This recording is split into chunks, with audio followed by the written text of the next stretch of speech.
Hello people! A day in the life of Filipino family living in California. So, ayan, gising na naman siya. Tinititigan niya ako habang nakaiga ako.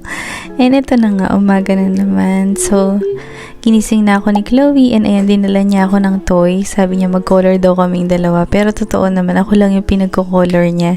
Tinitignan niya lang ako. Puro siya daldal talaga. Usually, ganyan yung routine namin sa umaga. Dadala niya ako ng puzzles or ng coloring book or kahit anong laruan niya. And pipilitin niya ako makipaglaro sa kanya. And then after niya, sasabihin niya sa akin, "Mom, I'm hungry." Tapos magpapaluto siya. So yan, ginawan ko siya ng pancakes. And then after niya kumain, maglalakad naman kami sa labas para maka 10,000 steps na tayo. At meron pa tayong pupuntahan dahil mag-grocery tayo today. Pero before kami pakita ko muna sa inyo tong pinupuntahan namin na park tuwing naglalakad kami. So yan, ang ganda niya. Tapos wala